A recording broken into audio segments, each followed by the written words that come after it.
What is gene editing, or genome editing as it is also known, and how does it work? Let's start by talking about genes. These are sections of the long DNA molecules coiled up inside each cell of every living thing, from microorganisms and insects to plants and animals, including humans. Think of DNA as the instruction manual for an organism. In people, genes can influence characteristics such as your height and the color of your eyes. DNA is inherited from our parents. We have a combination of two sets of genes, one from each parent, brought together to produce a new set of instructions and reshuffled in each generation. But sometimes these instructions carry errors, and these can create problems. Faulty genes can cause serious illnesses. Humanity has a long history of figuring out ways to modify genes. We have been crossbreeding plants to make them better to eat for thousands of years. But with gene editing, we've made a great leap forward. This increasingly accurate new technology is faster to use, relatively simple, and cheap compared with previous methods, and promises huge benefits. In a nutshell, it works by identifying, then cutting pieces of DNA. One way of doing this uses a component known as CRISPR to pinpoint the precise DNA sequence within the gene to be altered.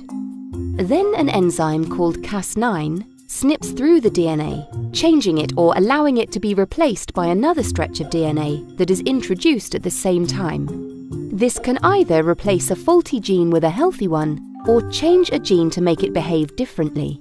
The methods act like a find and replace for the genetic instruction manual. By making these microscopic changes to DNA, gene editing has the potential to make big changes to our lives. Gene editing is already transforming genetic research. But at this early stage of such a powerful technology, it's crucial that we weigh the potential benefits against the possible negatives. First, let's look at the positives. Gene editing could make radical improvements to human health. For example, in 2015, doctors used genome editing techniques to cure a baby girl's leukemia. In the future, we may be able to fix the gene mutations that predispose some people to cancer, or enable new therapies for HIV, or edit the genes that cause hereditary diseases. In the plant world, it could make crops more nutritious, disease-resistant, and able to grow in difficult conditions. By editing animals' genes, we could help them resist diseases. Scientists are currently working to edit the genes of mosquitoes to prevent them from carrying malaria. So genome editing has enormous positive potential. But what about possible downsides? Genes could be edited in early human embryos to alter characteristics such as eye color that have no bearing on health. This raises the possibility of designer babies. And changing an embryo's DNA would not only affect the child, but their descendants too. These same techniques could also be used to create designer pets, or develop more virulent microbial diseases. So, alongside the many benefits of genome editing, there are also some ethical and societal concerns to consider.